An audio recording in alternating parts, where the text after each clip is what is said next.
Hello student, YouTube के हमारे इस चैनल में आप सभी लोगों का स्वागत है। और आज के इस वीडियो लेक्चर में हम एक नया टॉपिक पढ़ने वाले हैं। इसका नाम है वर्नियर कैलिपर्स, जो आपके नीट और जेई लेवल के सिलेबस में पूछा जाता है। इससे रिलेटेड कई प्रश्न आ चुके हैं और आते भी हैं। तो आज हमारा जो नया टॉपिक है वो है वर्नियर कैलिपर्स के बारे में आज हम लोग पढ़ेंगे। इसके बाद वाला जो टॉपिक आएगा वो स्क्रू गेज मापी। तो आज का जो टॉपिक हमारा क्या है, वर्नियर कैलिपर्स। तो ये वर्नियर कैलिपर्स की जो बात है उसके पहले हम लोग ये जानेंगे उसके बारे में। तो मैंने बोर्ड पर लिखा हुआ है, उसका उपयोग भी हमने लिखा हुआ है, उसमें कौन पढ़ना है, कौन सा उपयोग नहीं पढ़ना है, ठीक है ना। तो वर्नियर कैलिपर्स के टॉपिक को हम दो भागों में बांट के पढ़ेंगे। कुछ पोर्शन आज पढ़ेंगे और कुछ पोर्शन जो शून्यांक त्रुटि होती है, जीरो एरर है, उसको हम लोग और कैसे हम रीडिंग इससे लेते हैं वो अगले वीडियो लेक्चर में पढ़ेंगे हम लोग, ठीक है ना।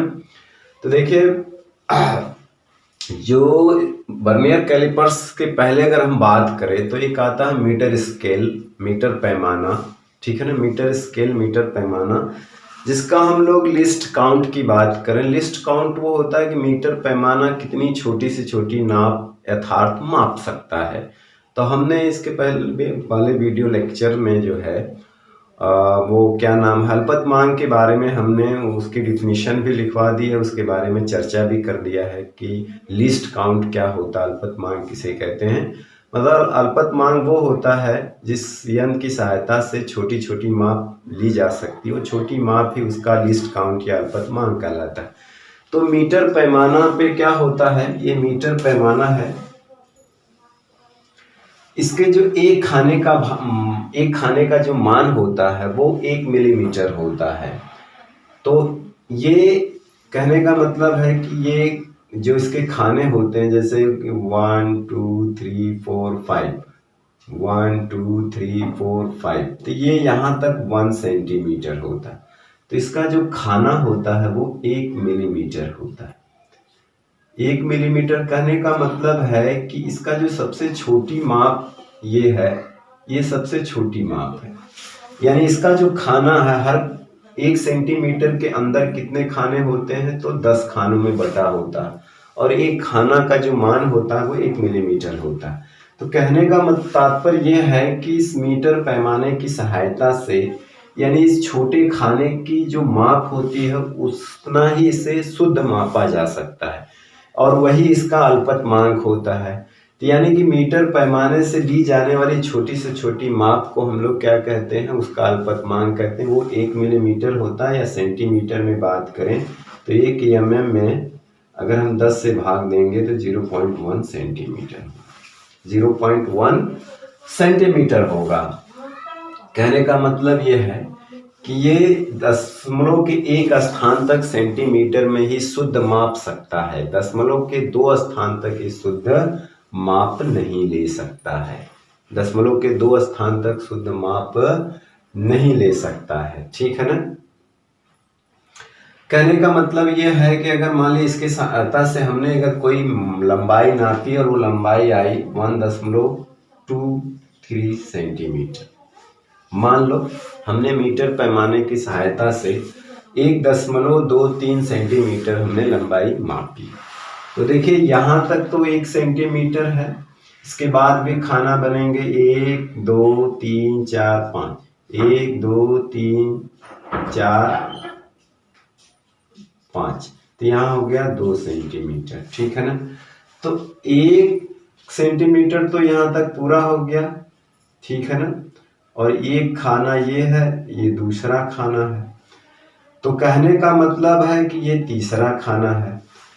तो 1.23 यानी कि 1.2, यानी कि 1 यहाँ तक तो शुद्ध माप सकता है, लेकिन 2 3 है, यानी कि ये जो माप है वो इसके बीच में कहीं पड़ेगी।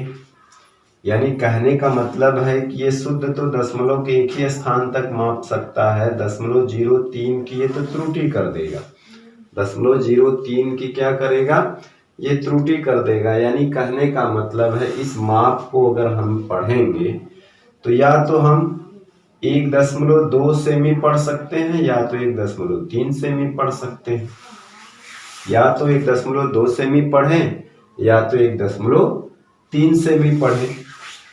कहने का मतलब है कि ये जो 1.23 है ये इतनी शुद्ध माप नहीं कर सकता, केवल एक ही स्थान तक माप कर सकता दशमलव को। जब भी इसे मापेंगे ये वाली लंबाई इतना ही त्रुटि कर देगा, क्योंकि ये माप जो होगी वो 1.2 और 3 के बीच में होगी। तो जब भी एग्जैक्ट मापेगा वो यहां से लेके यहां तक मापेगा, ये बीच वाला मापेगा ही नहीं। ठीक है ना। अब जैसे वो पॉइंट मान लो, अगर मान लीजिए कि मापते वक्त वो पॉइंट यहां तक पड़ रहा है, सपोज करिए, तो अगर वो पॉइंट यहां तक पड़ रहा है तो वो पॉइंट देखेंगे कि ये 2 के करीब है कि 3 के करीब है। तो अगर वो 2 के करीब है तो उसे 2 ही मानेंगे इस पॉइंट को, अगर 3 के करीब है तो उसे हम 3 मानेंगे। ये पॉइंट जो बीच में पड़ रहा है वो देखेंगे कि 2 या 3 किसके करीब है, तो हम 2 के करीब है तो उसे 2 ही मान लेंगे, 3 के करीब है तो उसे 3 मान लेंगे। 2 के करीब है तो ये पढ़ेंगे, 3 के करीब है तो ये पढ़ेंगे। लेकिन ये भी एग्जैक्ट नहीं है, एक तरह से कहने का मतलब अप्रॉक्सीमेट वैल्यू है। क्या है? अप्रॉक्सीमेट वैल्यू है। तो कहने का मतलब ये है कि अगर हमें 0.1 सेंटीमीटर से भी कम, यानी कि दशमलव के 2 स्थान तक, यानी कि दशमलव के 2 स्थान तक, यानी कि 2, 3, यानी कि दशमलव के 2 स्थान तक अगर हमें मापन करना है मीटर पैमाना की सहायता से, तो हम इसकी सहायता से इसकी माप नहीं कर सकते हैं। ठीक है ना, क्योंकि ये शुद्ध नहीं माप सकता है। ठीक, तो ऐसे मापन के लिए हमें एक दूसरे यंत्र की जरूरत पड़ेगी जो कि इसको शुद्ध माप कर सकता है, जो दशमलव के 2 स्थान तक या दशमलव के 3 स्थान तक माप सकता है।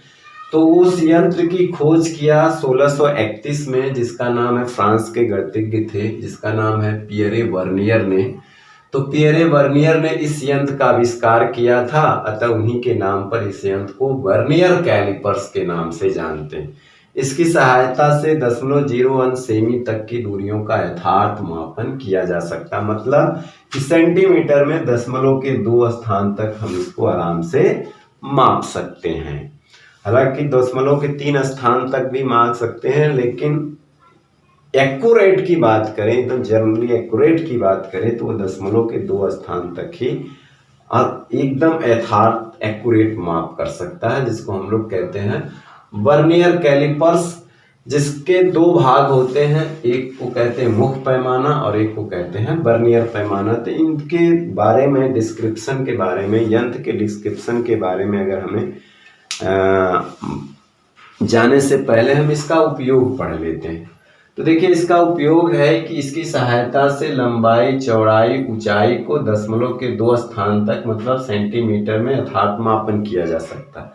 तो ये भी लंबाई मापेगा, चौड़ाई मापेगा, जैसे मीटर पैमाना मापता था, ऊंचाई मापेगा। दूसरा है कि जो बहुत छोटे गोले हैं, कोई छोटा बेलन है, उसका हम लोग व्यास माप सकते हैं। व्यास माप देंगे, उसका आधा कर देंगे तो त्रिज्या, यानी कि मापन तो ये व्यास का करता है, त्रिज्या का नहीं करता है। किसका करता है? व्यास का करता है। व्यास माप लेंगे, उसका आधा कर देंगे तो त्रिज्या आ जाएगी। कोई ग्लास है, कोई बीकर है, कोई बर्तन है, तो उसकी गहराई मापी जा सकती है। खोखला गोला है या खोखला बेलन है तो उसका यांत्रिक व्यास मापा जा सकता है। तो कहने का मतलब है कि हम लोग का जो सिलेबस में हमको जो पढ़ना है, ये ऊपर के 2 उपयोग पढ़ना, इन्हीं पे हम लोग न्यूमेरिकल सॉल्व करेंगे। ठीक है ना, बाकी का 2 जो है सिलेबस में नहीं है। ठीक है ना। तो वर्नियर कैलिपर्स की सहायता से चारों का मापन किया जा सकता है, लेकिन पढ़ना केवल हमको 2 है। ठीक है ना, पढ़ना केवल हमको 2 है। ठीक है ना। तो चलिए, हम क्यों वर्नियर कैलिपर्स की आवश्यकता हुई? क्योंकि मीटर पैमाने की सहायता से हम दशमलव के 1 स्थान तक ही शुद्ध माप सकते थे, दशमलव के 2 स्थान तक ही शुद्ध नहीं मापेगा।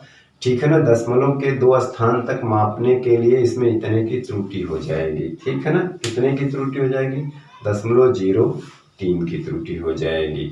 तो इसीलिए दशमलव के 2 स्थान तक मापने के लिए वर्नियर कैलिपर्स का आविष्कार किया था 1631 में। फ्रांस के वैज्ञानिक थे, गणितज्ञ थे, पियरे वर्नियर ने, तो उन्हीं के नाम पे इसको वर्नियर कैलिपर्स कहा गया, ठीक है ना। क्या कहा गया? वर्नियर कैलिपर्स, जिसके 2 मुख्य भाग होते हैं, एक को मुख्य पैमाना कहते हैं, दूसरे को वर्नियर पैमाना कहते हैं। अब चलिए इस यंत्र के डिस्क्रिप्शन के बारे में बात करते हैं। तो इस यंत्र की डिस्क्रिप्शन मतलब वर्णन के बारे में बात करते हैं, इसकी रचना के बारे में बात करते हैं। तो रचना के बारे में देखिए, लिखेंगे नहीं, आपके सामने जो है स्क्रीन पर अभी दिखाई देगा इसका फिगर। आपके सामने स्क्रीन पर, बोर्ड के स्क्रीन पर इसका फिगर आ जाएगा और इसके सारी डिटेल आ जाएंगे, हम उसको बोल दे रहे हैं, ठीक है ना। एक मुख्य पैमाना होता है, मुख्य पैमाना है जिसको हम लोग साधारण पैमाना कहते हैं, मीटर पैमाना कहते हैं, और इस पे जो चिन्ह बने होते हैं वो मिलीमीटर में या सेंटीमीटर में बने होते हैं। जैसा हमने अभी मुख्य पैमाना के बारे में बताया, तो आपके सामने जो स्क्रीन पर फिगर इसकी रचना दिख रही है, ठीक है ना। तो ये क्या होता है? साधारण पैमाना होता है, स्टील का होता है, एक पत्ती होती है जिसपे साधारण पैमाना लिखा होता है, जिसको हम लोग मुख्य पैमाना भी कहते हैं, मीटर स्केल, और वो स्थिर होता है। इस पे जो चिन्ह बने होते हैं वो सेंटीमीटर के बने होते हैं या मिलीमीटर के चिन्ह बने होते हैं, ठीक है ना। इसके बाद आता है वर्नियर पैमाना। तो वर्नियर पैमाना जो होता है वो मुख्य पैमाने के ऊपर जो है खिसकता है। वर्नियर पैमाना मुख्य पैमाने के ऊपर खिसकता होता है, ठीक है ना। क्या होता है? खिसकता रहता है। इस पे भी छोटे छोटे खाने बने रहते हैं। जनरली इसके जो डिवीजन होते हैं, इसके जो खाने होते हैं, वो मुख्य पैमाने के खानों से छोटे होते हैं। वर्नियर पैमाने के खाने मुख्य पैमाने के खानों से छोटे होते हैं, यानी कि इसके खानों की लंबाई बड़ी होती है और इसके खानों की लंबाई छोटी होती है। जनरली बात करें तो जो वर्नियर पैमाना इस तरह बनाया जाता है कि मान के चलते हैं कि मुख्य पैमाने के 9 खाने में इसके 10 खाने आ जाते हैं। इसके 9 खाने में इसके कितने खाने सीमित हो जाते हैं? 10 खाने, यानी इसके 9 खाने के बराबर इसके 10 खाने जनरली बात करते हैं। तो कहने का मतलब होता है कि अगर वर्नियर पैमाना का n खाना जो है लिया जाए तो इसका n-1 होता है, यानी कि इसके 9 खाने में ही इसके 10 खाने आ जाते हैं। तो इसके 9 खाने में इसके 10 खाने आने का मतलब क्या है कि वर्नियर पैमाने का जो खाना होता है वो छोटे छोटे होते हैं और मुख्य पैमाने का खाना क्या होता है? बड़ा बड़ा होता है, ठीक है ना। वर्नियर पैमाना जो है इसके ऊपर सरकता रहता है, ठीक है। अब अभी हम लोग बात करेंगे इसके अल्पतमांक के बारे में डिटेल, और अल्पतमांक किस फार्मूले से निकाला जाता है उसके बारे में। अब देखिए इसमें इसके 4 जबड़े होते हैं, फिगर में दिख रहा होगा 4 जुबड़े होते हैं। ऊपर के नीचे के जबड़ों को जो लंबा दिखाई दे रहा है उसको हम AB नाम लिखा है, और ऊपर के जबड़े को हम लोग कहते हैं CD। तो ऊपर वाला जबड़ा थोड़ा छोटा होता है, नीचे वाला जबड़ा थोड़ा सा लंबा होता है जो AB के नाम से होता है। तो जो वर्नियर पैमाना से जुड़ा हुआ जबड़ा होता है, एक जबड़ा जो होता है वो मुख्य पैमाने में लगा होता है, वो स्थिर होता है, वो नहीं सरकेगा, और जो वर्नियर पैमाने से लगा हुआ जबड़ा होता है वो आगे पीछे होता है, ठीक है ना। तो कहने का मतलब है कि C और D, इधर A और B, तो C और A ये स्थिर रहते हैं, D और B ये चलायमान होते हैं। इसको आगे पीछे, जब वर्नियर पैमाना को सरकाएंगे तो आगे पीछे हो जाएगा। AB के बीच जो नीचे वाला जबड़ा होता है, इसी के बीच हम किसी गोले का, किसी बेलन का बाहरी व्यास मापा जाता है, छोटी वस्तु उसके अंदर कसा जाता है, जबड़ों के अंदर रख करके उसको सेट किया जाता है, ठीक है ना। और जो ऊपर वाले जबड़े होते हैं दोनों CD है, उसकी सहायता से हम आंतरिक व्यास का मापन करते हैं, किसी खोखले गोले और बेलन का आंतरिक व्यास का मापन करते हैं। अब आते हैं कि मुख्य पैमाना से जुड़ी हुई एक पत्ती दिखाई दे रही हो E के नाम से, जो बाहर निकली हुई दिखाई दे रही होती है। तो ये पत्ती की सहायता से हम लोग क्या करते हैं, किसी बर्तन की, ग्लास की, बीकर की गहराई की मापन की जाती है। जब हम मुख्य पैमाने पर वर्नियर पैमाने को सरकाते हैं तो वो पत्ती भी अंदर बाहर जाती है। जब हम मुख्य पैमाने का जबड़ा और वर्नियर पैमाने का जबड़ा दोनों एकदम मैच कर जाते हैं, यानी एक दूसरे से सट जाते हैं, तो ये पत्ती जो है एकदम मुख्य पैमाने के पृष्ठ पर आ जाती है। ठीक है ना, ये इस तरह से है। ठीक है ना। इसी पर एक वर्नियर पैमाना है, मान लीजिए ये सरक रहा है इसके ऊपर, तो ये किसका जबड़ा है और एक किसका जबड़ा है, और ये पत्ती है। तो जब ये दोनों सट जाते हैं, ये आपस में आकर के सट जाते हैं, तो ये पत्ती भी कहाँ चली जाती है, जो मुख्य पैमाना के संपाती हो जाती है, जो उसका सिरा होता है मुख्य पैमाने का, इसके संपाती। तो इस पत्ती की सहायता जो फिगर में ई की तरह से दिखाई दे रहा है, ई से बर्तन की क्या गहराई नापा जाता है। ठीक है ना। तो ये था वर्नियर कैलिपर्स का फिगर आपके सामने स्क्रीन पर और उसका वर्णन। ठीक है ना। इसके ऊपर एक पेच लगा होता है, यस या यस के नाम से ऊपर दिख रहा होगा, एक पेच होता है जिसको ढीला करके इसको ऊपर आगे पीछे घिसकाते हैं, फिर उसको कस करके टाइट कर देते हैं जहाँ हमको टाइट करना होता है। यहाँ पे वस्तु को रखते हैं। ऊपर भी इस तरह का बना होगा, ठीक है ना, जिसको हम लोग CD कहते हैं और इसको AB कहते हैं, ये है। और इस पे मुख्य पैमाना सेंटीमीटर में बना होता है और वर्नियर पैमाने पर खाने होते हैं। ठीक है ना। इस पे भी छोटे छोटे खाने बने होते हैं, यानी कि इस पे का जो खाना की गैपिंग होती है वो मुख्य पैमाने के खाने से जनरली छोटी होती है। ठीक है ना। अब देखिए, अब हम लोग वर्नियर स्केल का अल्पतमांक कैसे हम लोग ज्ञात करते हैं उसके बारे में बात करते हैं। ठीक है ना। वर्नियर पैमाने के हम जो है अल्पतमांक कैसे ज्ञात करते हैं उसके बारे में बात करते हैं, और हम लोग एक दो सवाल भी इसमें लेंगे। ठीक है ना।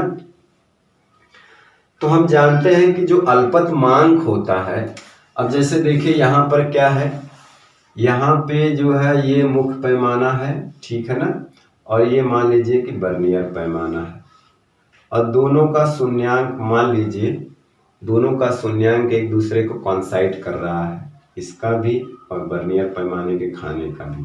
अब यहाँ पर देखिए 1 2 3 4 5, 1 2 3 4 5, 1 सेंटीमीटर यहाँ पे।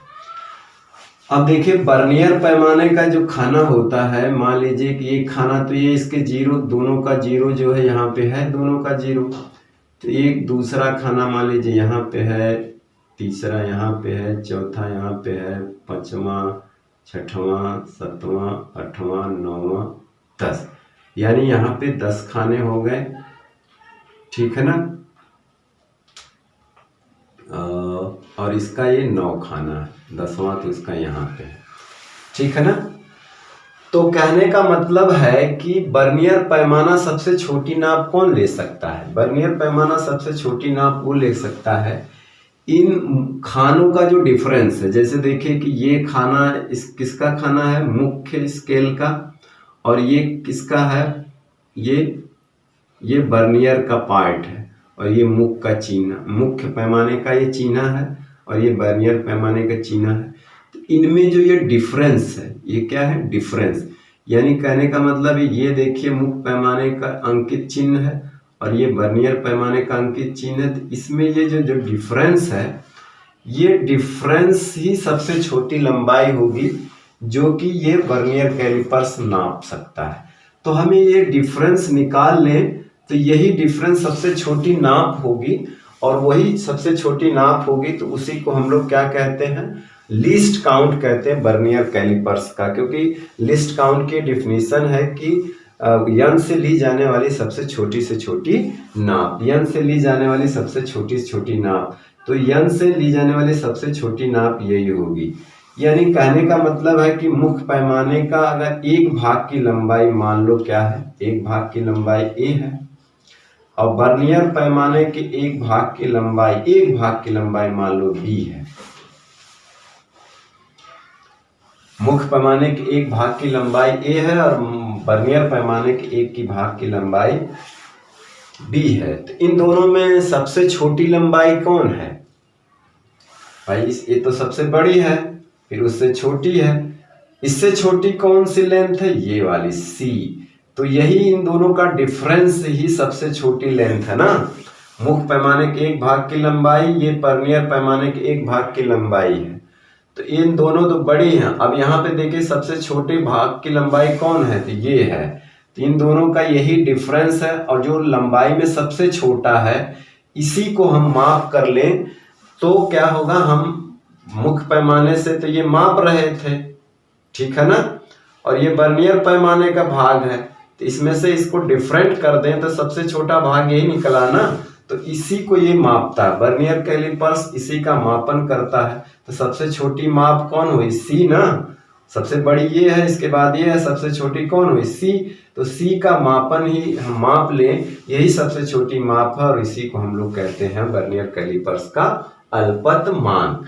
अब यहाँ पर हम देखेंगे कि इसके 9 भाग में इसके कितने भाग आ गए? वर्नियर के 10 भाग। तो कहने का मतलब ये हुआ कि मुख्य पैमाने का 9 भाग बराबर होते हैं वर्नियर पैमाने के 10 भाग के। मुख्य पैमाने का 9 भाग बराबर है वर्नियर पैमाने के कितने के? 10 भाग के। कितने के? 10 भाग के। तो हम अल्पतमांक का एक फार्मूला ये निकलेगा, अगर हम लिखें यहाँ पे वर्नियर कैलिपर्स का अल्पतमांक, तो क्या हो जाएगा? मुख्य पैमाने के एक भाग की लंबाई माइनस वर्नियर पैमाने के एक भाग की लंबाई। देखिए, मुख्य पैमाने के एक भाग की लंबाई माइनस वर्नियर पैमाने के एक भाग की लंबाई, यही सबसे छोटी माप है, इसी को हम लोग कहते हैं वर्नियर कैलिपर्स का अल्पतमांक। ठीक है ना। अब इसको हम लोग शार्ट में कहें तो MSD कह सकते हैं, मेन स्केल डिवीजन, और इसको कह सकते हैं BSD, वर्नियर स्केल डिवीजन। ठीक है ना। अब हम देखो शार्ट में लिख रहे हैं, इसको MSD बोल सकते हैं, या नहीं तो बार बार हमको लिखना पड़ेगा मुख्य पैमाने के एक भाग की लंबाई, वर्नियर पैमाने के एक भाग की लंबाई। मुख्य पैमाने पर भागों की संख्या, वर्नियर पैमाने भागों की संख्या, तो इसको हम शार्ट में बोल देते हैं MSD, मतलब मेन स्केल डिवीजन, और इसको बोल देते हैं BSD, vernier scale division. Vernier scale division आप लोग समझ रहे हैं। तो और अल्पतमांक को लीस्ट काउंट बोलते हैं, तो हम इसको बोल देते हैं LC। तो ये LC बराबर हो जाएगा MSD माइनस BSD। ठीक है ना, कोई दिक्कत नहीं। ठीक, अब हम यह मानेंगे कि माना NBSD, यानी कि वर्नियर पैमाने के n भाग, वर्नियर पैमाने के n भागों की संख्या, यहाँ पे लिखेंगे कि माना NBSD इक्वल टू क्या हो जाएगा? MMSD।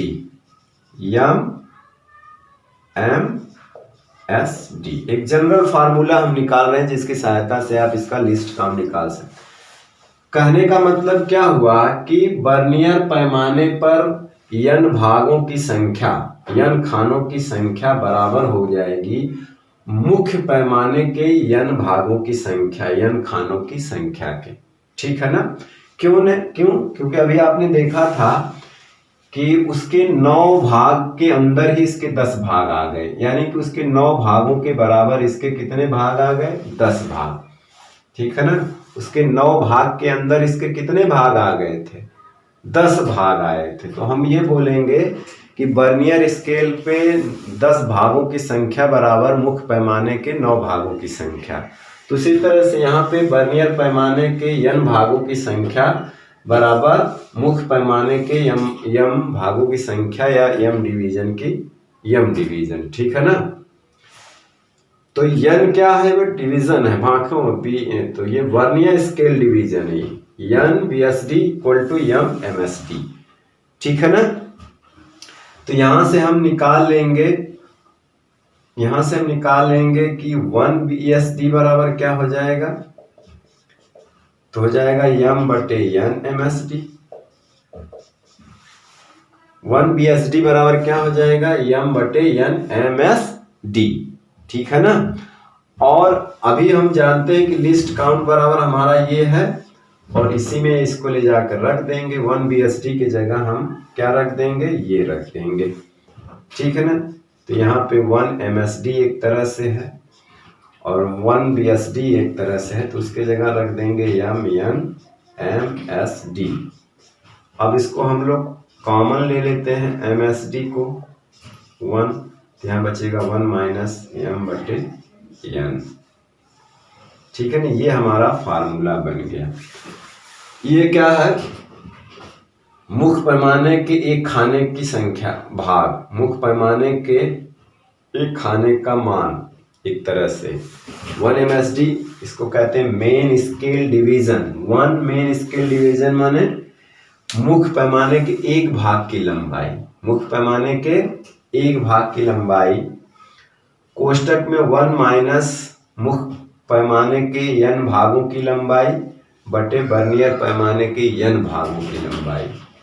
तो मुख्य पैमाने के m भागों की लंबाई वर्नियर पैमाने के n भागों की लंबाई के इक्वल होती है। अभी हमने माना ना कि वर्नियर पैमाने के n भागों की n डिवीजन की जो लंबाई होती है वो मुख्य पैमाने के m भागों या m डिवीजन की लंबाई के बराबर होती है। या ये भी कह सकते हैं कि वर्नियर पैमाने के n खानों की लंबाई बराबर मुख्य पैमाने के m खानों की लंबाई के बराबर होती है। आपने देखा था कि उसके 9 पार्ट में इसके कितने पार्ट आ गए थे, 10 पार्ट आ गए थे। अगर दोनों का शून्यांक इधर मैच कर रहे हैं, दोनों का 0 0, तो इस 9 के अंदर इसके कितने 10। तो कहने का मतलब है जनरली वर्नियर के जो खाने होते हैं वो मुख्य पैमाने खाने से छोटे होते हैं, और उन्हीं भागों का जो डिफरेंस होता है मुख्य पैमाने का और ये वर्नियर पैमाने का, ये जो डिफरेंस है इसी को वो नापता है, और ये सबसे छोटी नाप होती है, यही उसका अल्पतमांक होता है।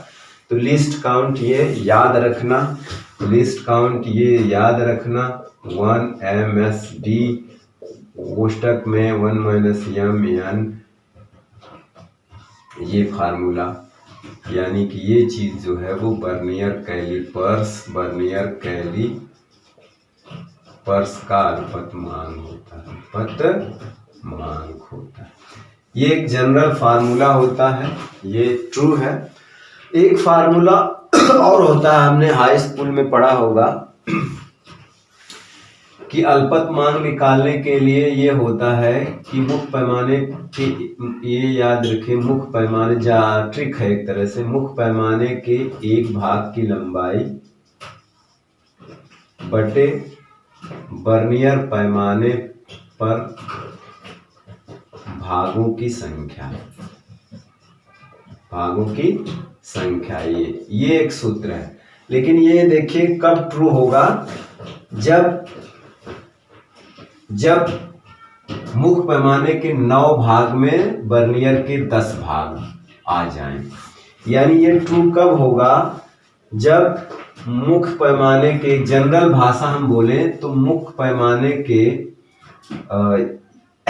कहने का मतलब है कि वर्नियर पैमाने के n भाग जो है मुख्य पैमाने के n - n भागों के अंदर सीमित हो जाए। यानी कहने का मतलब है कि वर्नियर पैमाने के n भाग अगर मुख्य पैमाने के n-1 भाग के बराबर हैं तब ये फार्मूला लगाइएगा, वरना आंसर आपका सही नहीं आएगा, गलत आएगा। बस दिमाग में यह होना चाहिए कि अगर वर्नियर पैमाने के n भाग की लंबाई यानी n भागों की संख्या जो है वो मुख्य पैमाने के n-1 भाग के बराबर हैं, लंबाई के बराबर है, तब ये फार्मूला लगाइएगा, वरना ये ऑलवेज ट्रू है, ये हर जगह लगेगा। ठीक है ना। ये कब लगेगा, जब ये वाला केस हो कि वर्नियर पैमाने पर n भागों की संख्या जो है, यानी n भागों की लंबाई जो है मुख्य पैमाने पर n-1 भागों की लंबाई के अगर बराबर है, तब इस सूत्र से आप लिस्ट काउंट निकाल सकते हैं, वरना ये सूत्र दिमाग में फीड कर लीजिए। ठीक है ना।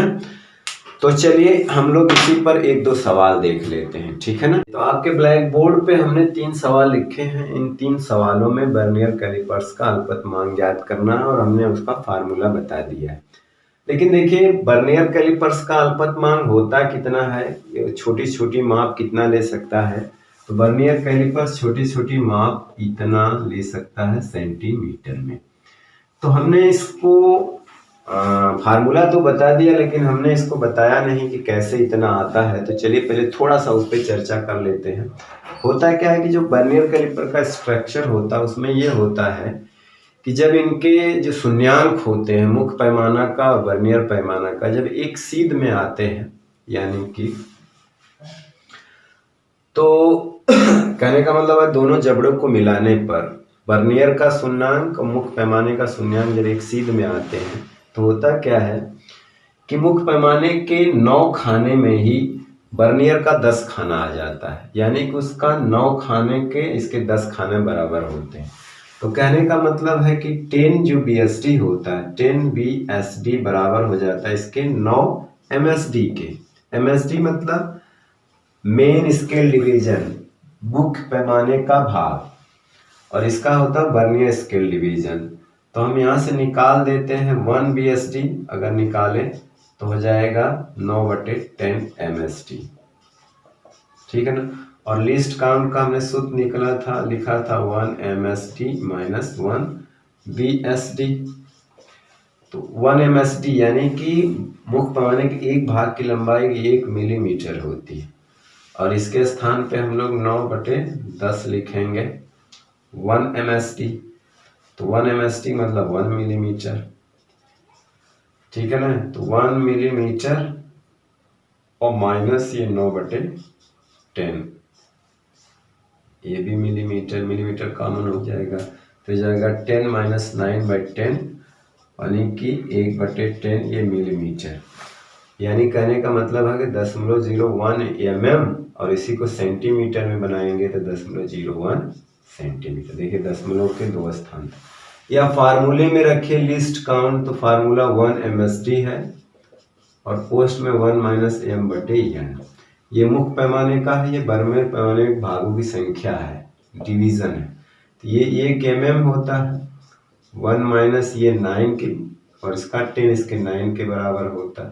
तो 1 mm और इधर 10 माइनस 9/10, यानी कहने का mm/10, यानी कि 0.1 mm हो जाएगा, या इसी को कहते हैं 0.1 सेंटीमीटर।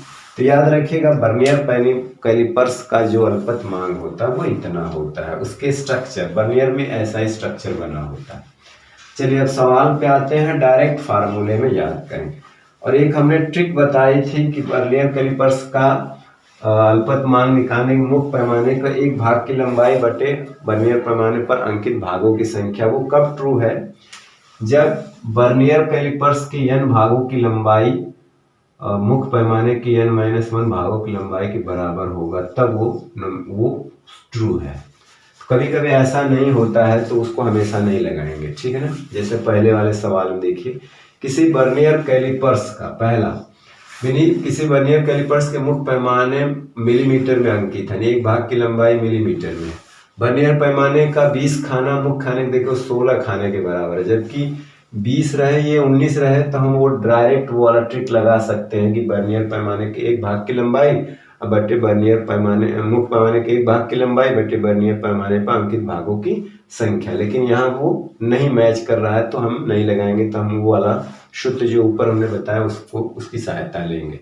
तो वर्नियर कैलिपर्स का अल्पतमांक तो हम जानते हैं कि लिस्ट काउंट बराबर 1 MSD होता है और m/n होता है। यही सूत्र हमने पढ़ा, ये मिलीमीटर में है तो 1 mm हो जाएगा। और इसके कितने खाने हैं, इसके खाने हैं 16 खाने, और इसके कितने हैं 20 खाने हैं, ठीक है ना।